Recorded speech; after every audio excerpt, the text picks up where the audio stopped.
想在老家找一个稳定安逸的工作，那分分钟的事儿。但是我的梦想就是成为一个大作家、大文豪。大作家、大文豪，啊，这个好，这个可以啊，挺好的。哎，姐夫，你平时看小说吗？也看武侠小说，武侠？哎，那你喜欢这金庸、古龙，还是温润哀、梁羽生？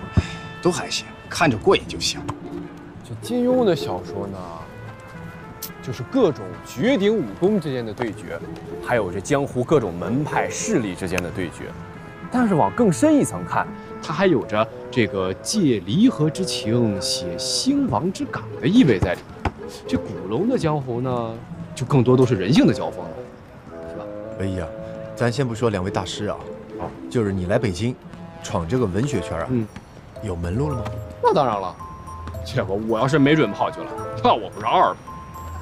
那就行。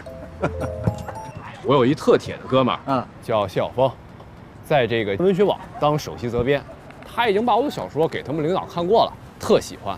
所以这次来呢，我就是准备经他牵线，成为他们签约作家。哦，那好，那挺好的。那挺好。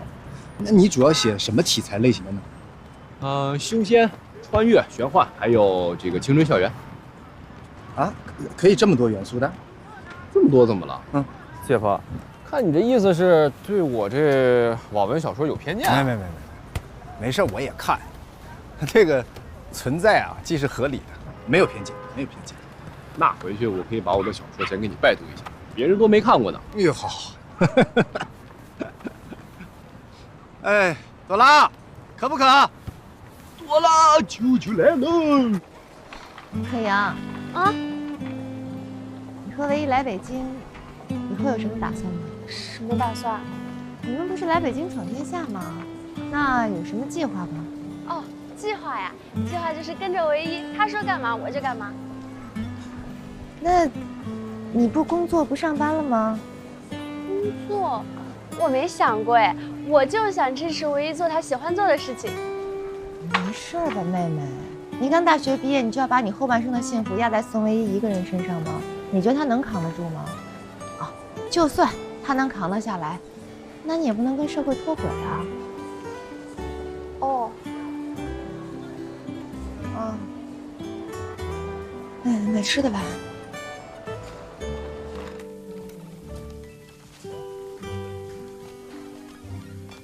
朵拉，朵拉，李佳怡，这儿有戏了。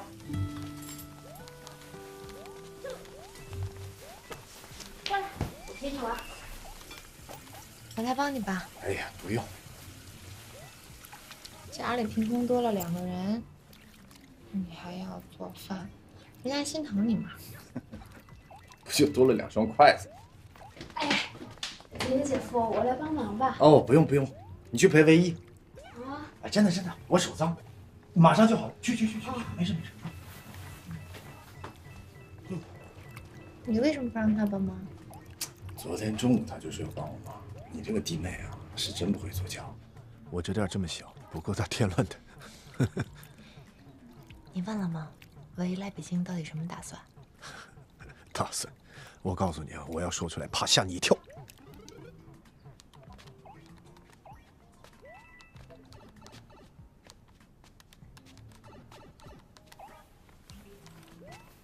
咋了，姐？聊会儿。你等我打完这关吧，马上。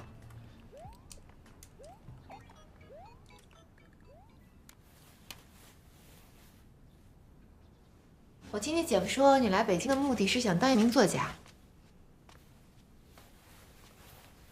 姐，我更正你一句啊。哦。我在老家的时候呢，就已经是个小有名气的作家了。不信你问可英，他就是我头号粉丝。哦，我就是他的粉丝。我这次来北京呢，就是准备和北京文学圈的各路大咖进行一个深度的交流还有合作。姐，在你面前的，你老弟我，未来肯定是大文豪呀。到那个时候，什么茅盾、巴金、屠格涅夫，通通都得靠边站。还有什么茅盾文学奖、普利策文学奖、诺贝尔文学奖，那都是我的囊中之物。你觉得你在自己的校刊、校报上发表过文章就能当作家了？你的能力有没有接受过专业的评估呢？老姐，你呀，就是在这世俗中浸泡的时间太长，浮躁且恍惚。您哪有那个时间和精力关心我们文学圈的事儿啊？我问你啊，上次看书是什么时候？我每天晚上都给朵拉读睡前故事。那不就结了吗？那你怎么知道我不行呢？哦，那你既然有这个打算，你跟我说说，你打算怎么杀进北京的文学圈？我的计划呢，主要是分3步走。哦，这第一，我准备先借助这个网络平台呢，尽可能多的发表作品，积攒流量和人气，然后让外界尽可能多的了解我。这第2步，就是找一个条件最优厚的网站签约，成为他们的职业签约作家。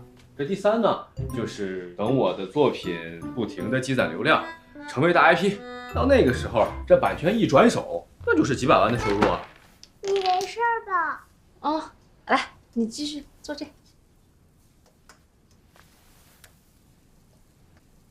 你确定文学网会请你？姐，我要是连这点把握都没有，我就敢直眉瞪眼的来北京。你要不信，你可以上网搜，我的笔名天下唯一，我在宁波那也是有粉丝后援会的。我就是后援会会长。孙娘，来，帮我忙。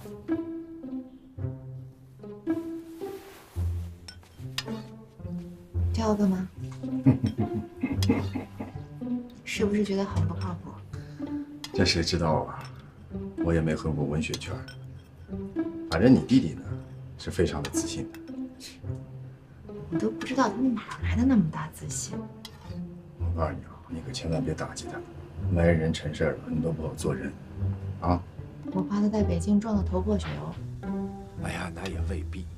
万一说你弟弟真的有才华，是一个文学巨星，就在咱家这弹丸之地冉冉升起了。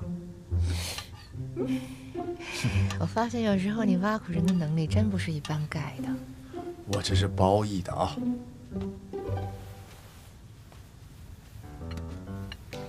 小心烫啊！好。好啦，这就要吃饭。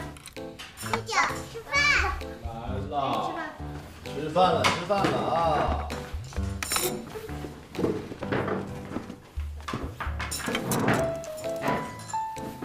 谢谢。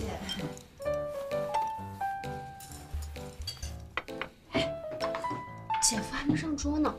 一家人哪那么多讲究？是不是朵拉？没事，一家人妈，你们吃。孙娘，我出去一趟啊。你干嘛去？哎，我给我爸妈送点礼物。你早说呀，早说就我做饭了。就你这手艺，朵拉也不爱吃，是不是朵拉？我喜欢吃爸爸做的饭。哎呀，我闺女有品位啊！我拿衣服去。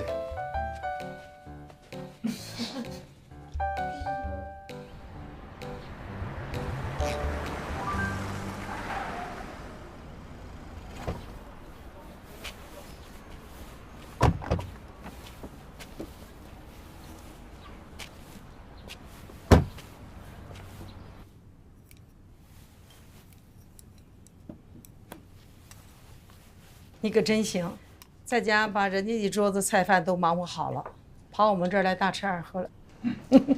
妈，你这话说的，不是你给我发微信说爸炖了糖醋排骨让我回来吃的，你们是不是想我啊？哎，他们俩住你们家，影不影响咱们朵拉呀？怎么能不影响？非带坏不可啊！要不这样吧，你甭等星期一了，你一会儿就把我的大孙女接来。什么时候那一对男女离开了你们家，你再把她送回去，好吗？这是干什么呀，爸？你说好的周末回家的，你们疼孙女儿，我们就不想女儿了。再说了，她跟那个舅舅舅妈呀玩的都挺好，你们啊多虑了啊，多虑了。哎，他们俩在你们家影不影响到你们要二宝啊？有点儿，有点儿。那肯定了。你给我实话实说，这招是不是你媳妇儿耍的阴谋啊？什么阴谋？她不想生二宝，所以就想尽办法把他的弟弟弟妹叫到你们家去住，破坏咱们家生二宝的计划。妈，你不是最近给爸看那宫斗剧看多了呀？啊！我告诉你，你给我记着，警告他，他如果用这个阴招来逃避生二胎，不是这我就不饶他，是不是？爸，你要这么说的话，你现在上家，你把思宁骂一顿，把那一对夫妻赶出门，行吗？你牛，你能耐。不是你这么，那你又怎么样？哎，能不能少说一句？你也是一着急，什么话都往外聊。别老挑思宁的毛病，行不行？她是我媳妇儿，跟我过一辈子呢。那我老了病了，谁照顾我？不是她吗？你们也是，老了病了，我腾不开手，也是他照顾。那家庭嘛，它本来就是这样，你挑刺儿挑不完没完，你肯定得包容他嘛。爸，我跟你说了二胎的事儿，我提上日程了，你放心，我一定把它办了。还有就是，你们现在就安心把身体养好，其他的有空帮我带一带二胎，那就感谢天感谢地了，是不是？你都这么说了，咱还说什么？说的挺好，我要等你的结果。行，我知道了。哎呦，这顿饭吃的。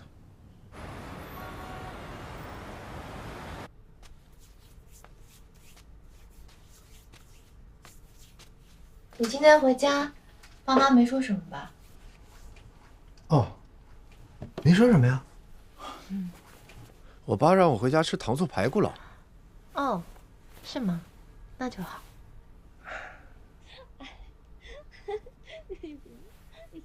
哎，还是年轻气盛啊！过分，在别人家也不知道收敛一点。新婚燕尔的，很正常，可以理解。我现在特别后悔答应我爸让我弟过来住。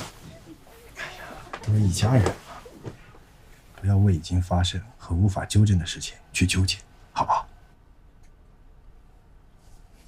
谢谢老公。我睡不着。跟爸他们睡啊。好。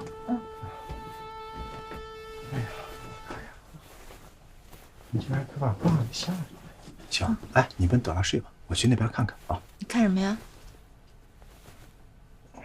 行，你去吧，去吧。哎，朵拉，闭眼。哎，宝宝。哎，真的别闹了。闹了，我这正经事儿。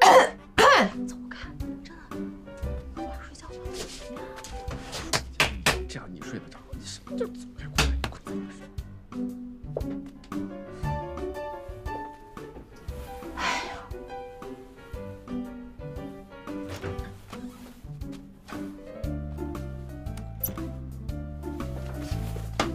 你要干嘛？没动静啊。我都敲了好几遍了。有完没完？哎呀，思宁啊，你明天跟你弟说一声，啊，这朵拉回来的时候，让他们收敛一点。我都想让他们现在走。这不现实，自己扛下的锅，含泪也得背下去。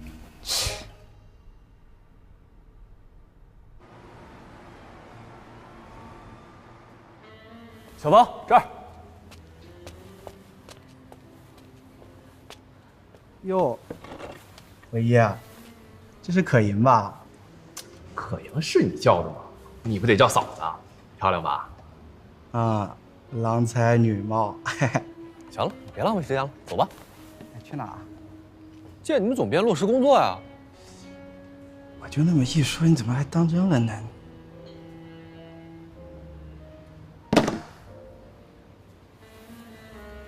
你什么意思？伟爷，就这事儿吧，实在抱歉，哥给你吹了点小牛啊。什么牛？其实我根本不是什么首席主编，我就一普通小编辑，而且上个月我被开了。你大爷的校服，你怎么能吹这种牛呢？你这不是骗人吗你？就是啊，我一这么相信你，我们为了来北京，还跟家里人都闹翻了呢。我本来就是为了面子好，我没想到你真能来呀。哎，那我上个礼拜给你打电话说我到北京了，你怎么不跟我说实话呢？我觉得还是见面说比较好。行，小峰你行啊，你就跟我说，我写的东西你给你们总编看了没有？我真递给他了，这至于看没看，我还没来得及问，就被开了。小峰，你怎么能吹这种牛呢你？伟业，你先别着急，你的能耐，哥们心里都清楚。你看我这样的，都能在大北京找到工作，那你就更没问题了。就算没人帮衬，我觉得你肯定也能发展的比我好。闭嘴吧你个牛皮贩子！哎，伟业，等我一下。可中计了，就是个骗子，骗我来北京，把自己吹得跟网站 CEO 似的，这就是个骗子。下次再让我看见谢小峰，我……哎，伟业，我们现在怎么办呀？没事儿，起码谢小峰还说了句人话，老子有手艺啊，对不对？有手艺走到哪儿都不怕。我们现在就回家，给各大网站投稿。我还就不信了，这么大个北京城就没有一个伯乐吗？对，我们谁也不靠，也能成事儿。走。今天啊，我们主要讨论一下咱们集团北京分部主管人事和行政的副总蒋斌退休以后的接班人选。目前呢，董事会啊已经提名了2个备选人，一位啊是人力资源部总监宋思宁，一位啊是理赔部主任杜飞。那现在是不是应该按照流程进入民调了？当然。其实这2位候选人能力谁高谁低，大家应该心里都有数。是。不过，思宁啊，哎，吴总，最近你是不是在备孕呢？是，我们是有这个想法，但是还没有确定。哼，吴总，人家家里生不生2宝跟你有什么关系？难道你是着急备份子钱？我呀，就是担心啊，思宁备孕以后啊，那她还有这个心思和精力胜任这个副总的位置吗？怎么就不可以了？怎么了？女人生孩子会影响工作吗？不就是刚生下来那1-2个月的时间而已。哎，那如果是杜飞就不一样，那起码这1-2个月她不会耽误工作呀。吴总，你这是在公然歧视女性员工。你的意思就是说，男性员工就可以省下来生产的这2个月的时间了？那我请问你，你老婆生孩子的时候你不在身边啊？你老婆坐月子的时候你没有去陪着她？我这可都是利用下班以后的时间。哎呦喂，那你老婆都没有跟你离婚，也算是真爱了。不是，吴总，你老婆愿意在家里面当家庭主妇，那是她乐意，我也管不着。不过你看看公司，多少女员工一出月子就来上班，你看不见吗？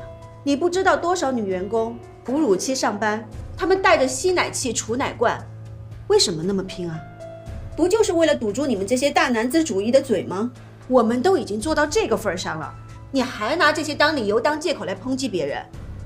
吴总，难道你是想激起公怒吗？不是陈总，我就是随口那么一问。您这随口一问，恐怕有点太失您的身份了吧？吴总，我们可以进入到下个议题吗？当然，继续吧。啊，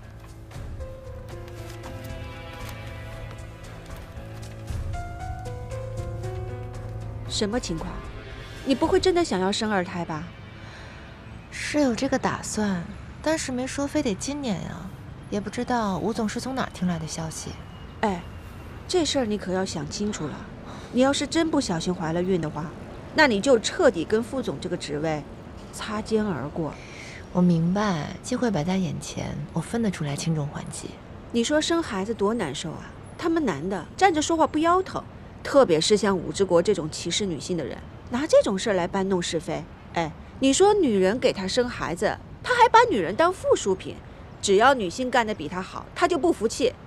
所以我告诉你，你一定得想清楚，不要让这些人找到你的空子啊！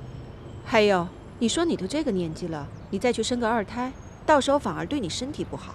你看我就从来没有生过小孩，所以姐这身材，对吧？摆这儿就2字儿，完美。放心，我心里有数，完美。太过分了，都什么年代了，居然还有这种歧视女性的人渣！我现在就过去大嘴巴抽他一顿，教他重新做人。我现在头疼的是我弟和我弟妹，你说他们来我家没几天，我这整个人都要炸了。当时就不应该答应你爸，现在好了吧？把烫手的山芋留在家里了。你看我们家老谢，从来不让亲戚上门。他们不是说过渡吗？你赶紧让你弟去找工作呀！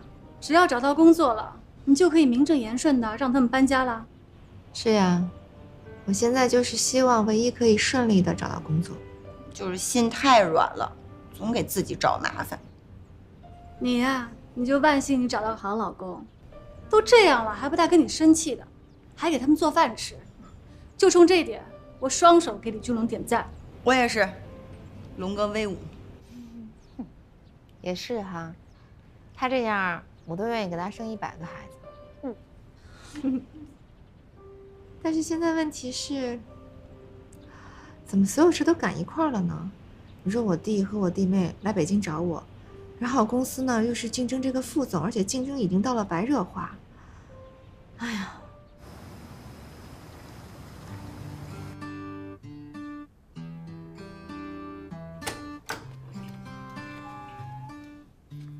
梅姐，哎，陈总，回来啦？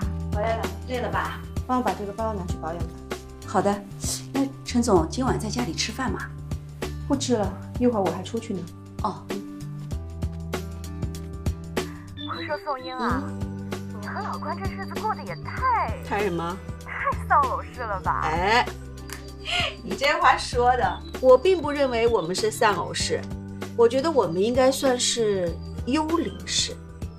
你说没这个人吧，整天呢什么太太、丈夫这些头衔呢，又围着我俩转。你说要是有这个人呢，哈哈，那我们整天也是见不着遇不见，明白了吗？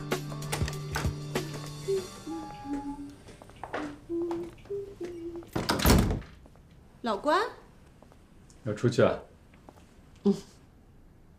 有应酬。那么早？嗯。怎么今天这么早啊？我难得今天没应酬。那挺好。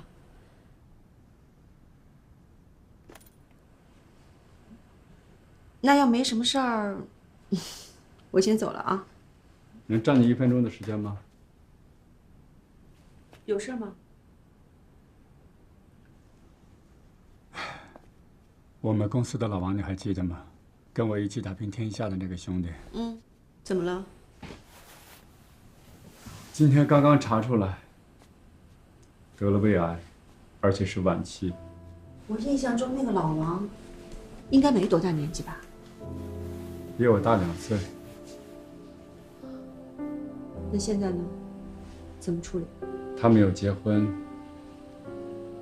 更没有孩子，孤苦伶仃的，真的是很可怜。我跟公司的董事会决定，我们来出资，把他送到养老院，度过余生。你说这人老了吧，再生个病，身边没个儿没个女的，自己一个人在养老院过，也是怪可怜的啊。这样吧，我个人再出资10万块，让他在养老院里面能过得稍微舒坦点。谢谢你。这有什么可谢的？行了，要没啥事儿，那我就先出去了啊。我也难得没有应酬，早点休息。今天晚上我可能回来的很晚，没事别打电话。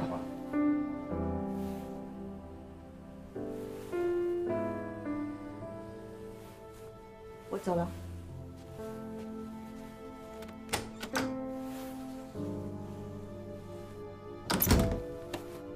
来给爷爷吃点东西。走了。哎呀，走了。来，快吃点。对，不吃也不高兴了啊！别再追着朵拉喂饭了，她都5岁了。你爸不累，他还愿意。孩子都吃一口，长得又高又漂亮，多好啊！没事，难得一次嘛啊！这女孩就得娇生惯养啊，是吧？公主嘛，是吧？不吃东西，咱们怎么长大呀？哎，思明啊，你弟弟弟妹还打算在你们家住多久啊？他们来北京找工作，估计来我们家就是过渡一下。那他们在这住不影响你们生二宝吧？哎呀妈，不是说了吗？不提这事儿。我问问还不行啊？你这老问。妈，是这样，我们公司最近在竞选副总这个职位，那等一切尘埃落定之后呢，我就会和俊龙要二宝。真的啊？爷，这是，哎呀，思念真的假的？你没跟我说呢？因为之前都是谣传嘛，那今天在例会上刚好提了。哎呀，这太好了！爸，你听见没有？思宁要竞选副总了啊，我们都得支持他啊！当官了，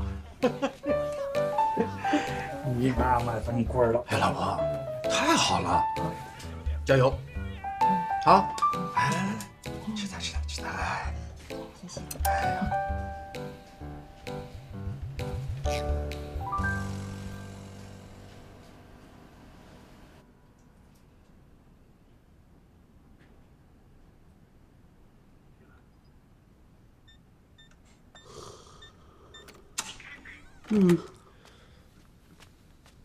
接一点话。哎。哟，睡着了。我先回屋收拾了。好。哎呀，美莹，哎姐，那你回来了？你们俩在家看了一天电视啊？看完电视，皮皮兄弟有多么的不可靠。我知道你被朋友虚晃了一枪，心里难受，但是你也不能整天在家待着呀。你不是说就算没人帮你，你在北京也可以立足吗？必须的。姐，那个唯一今天已经开始在找工作了。哦。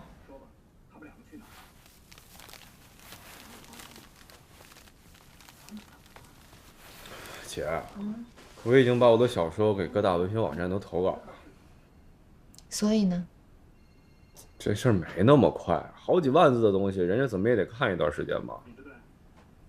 那你觉得人家什么时候能给你回复？快的话3、5天，慢的话就得个把礼拜了吧。希望能有个好消息吧。不是希望，是肯定会有好消息的。林马。好，姐等你的好消息。我先回屋了。拜拜姐。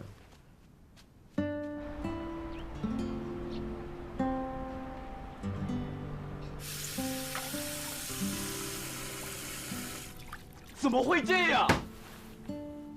唯一，怎么了？听听文学网和据点阅读网给我退稿了，这不科学啊！他们有给退稿理由吗？就说你的稿件未被录用，连退稿理由都不给啊！我还以为这两家全国最大的文学网站编审有多厉害呢，怎么做事也这么敷衍草率？怪不得最近点击量上不去呢，该。唯一，这不就才2家吗？万一还有别家欣赏你呢？你说的对，这就像各路网红大咖的脸，有的他喜欢蛇精脸，有的就喜欢怪咖脸。这各种阅读编审的口味它也不一样，有的喜欢惊险刺激，有的就喜欢校园甜宠。我就是没碰上这对口味的编审，我要是碰上了，那合作是分分钟的事儿，你说对不对？对，我就觉得你写的都特别棒，每一篇我都特别喜欢。还是我宝宝最好了。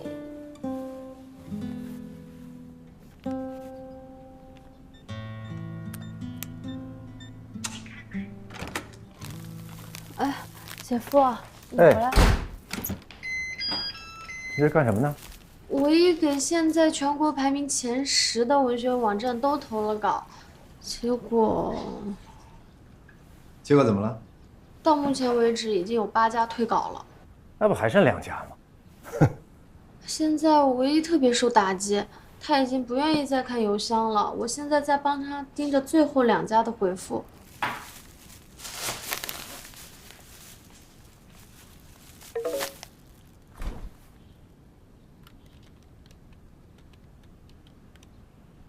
退稿的原因是什么呀？无非就是这个写作内容不是他们网站的风格。哎，这有点太敷衍人了。哪儿又退稿了？爱读书。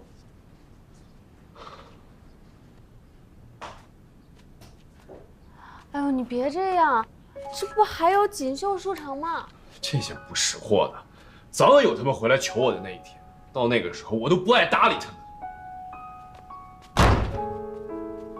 哼，不会吧？哎呀，不就是被退稿了吗？怎么这点承受能力都没有呀？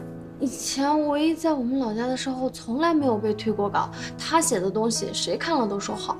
唯一在你们老家可能非常的优秀，可这是北京啊，首都，那这点事儿他心态都调整不了，那怎么办呀？你得劝劝他，把心态调整好。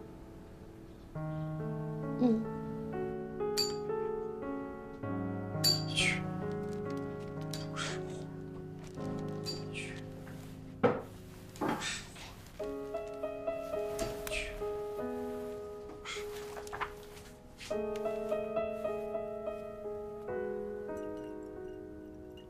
干嘛呀？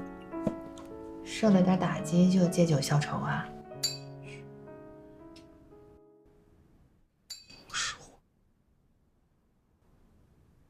哎呀，你是觉得人家真不识货呢，还是你自己手里的货奇货可居？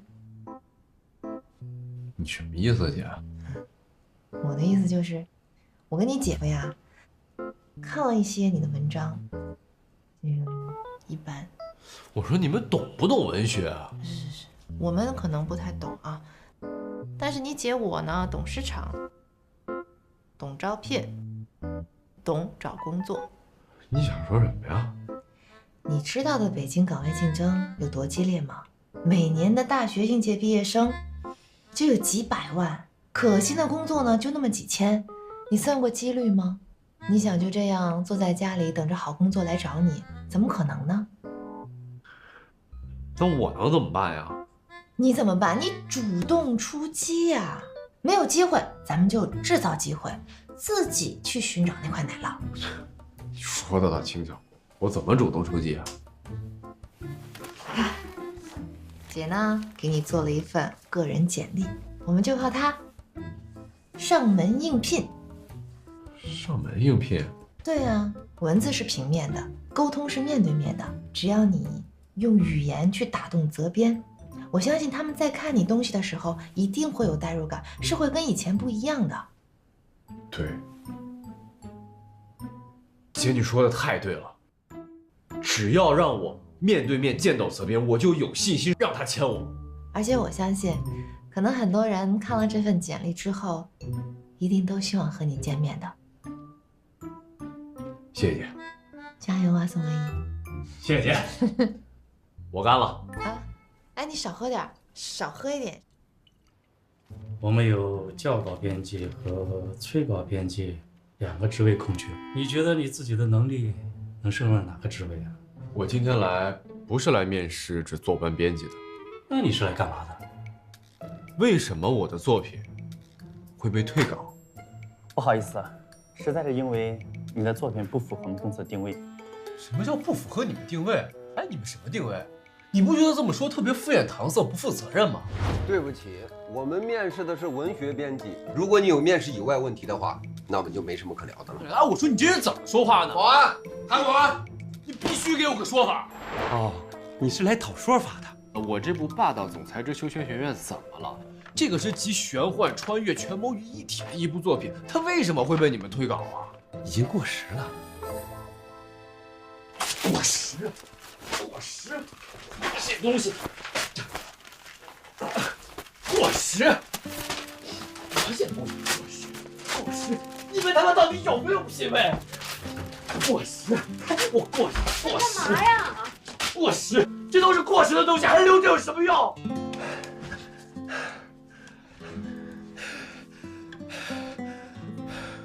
怎么了？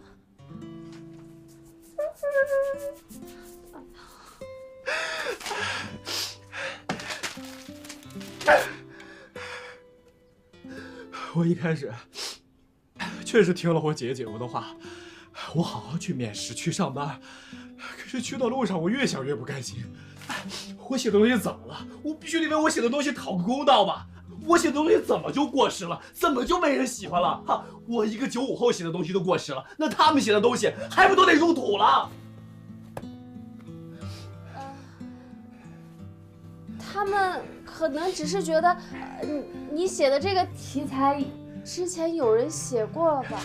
什么叫有人写过？哎，我写的东西这些东西谁写过？你告诉我。哎，你不是看过我的东西吗？我写东西不好吗？你不还说好来着吗？你当时不是还说看到感动的地方你还哭了吗？我没毛病吧？是不是？没有，我真的觉得好，很好。可是我觉得好没有用，得他们觉得好。他们就根本就不理解我要表述的东西。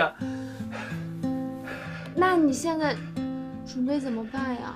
我还是不信了，中国大小小这么多文学网站。哎，就没有一个赏识我的伯乐吗？啊，有，一定有。哎呦，别色，我也没事。我恶心，被那些无知的人讨论的东西我都恶心。没事啊，会好的。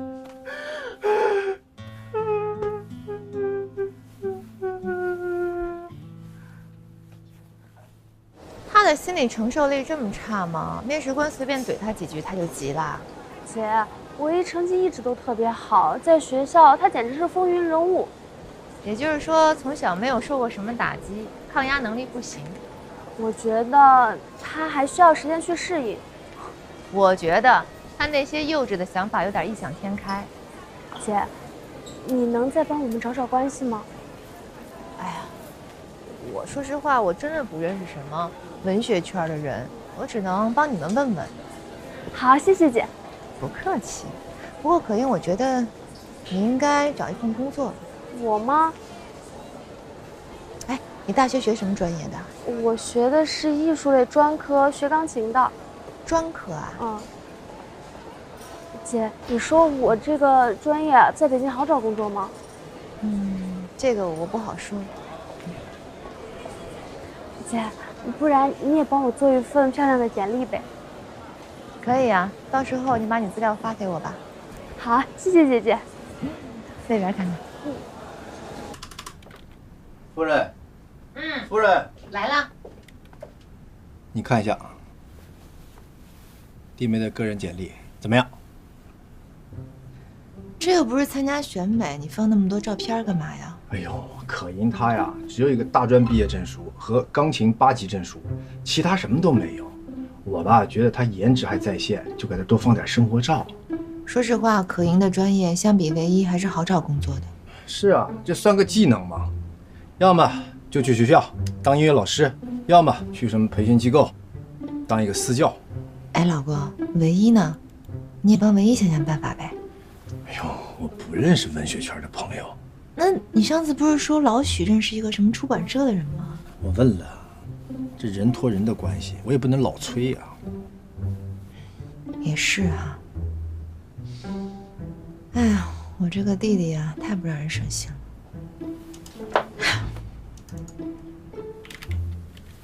哟，哎呀，许哥，哎，金龙，哎，怎么有事儿啊？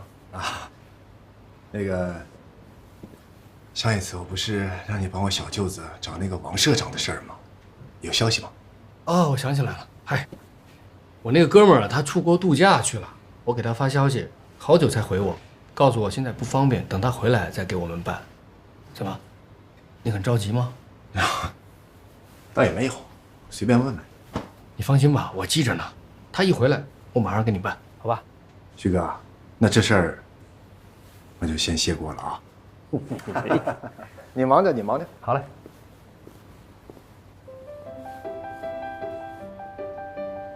朵拉来啦，跟老师上课去。谢谢。你好。你好呀。哎姐，这里面可真不错啊。这里面是专业1对1教小孩弹钢琴的地方，老师们都很专业。我一会儿就去帮你问一下，他们这还缺不缺人。好，谢谢姐。嗨，亲爱的。哎，你好。你好，那个我想问一下，现在我们这儿还有没有就是在招聘老师的计划呀？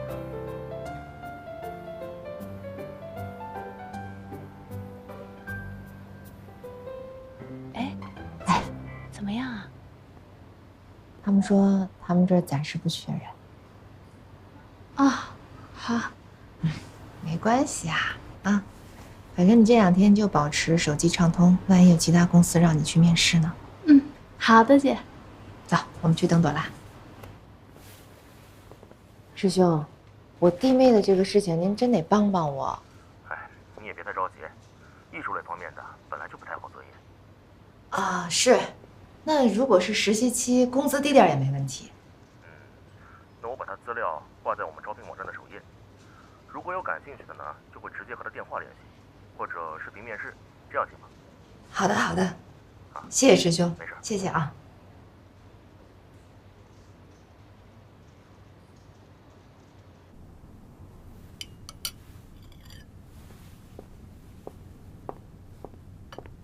林姐，你找我？突然一个急事儿，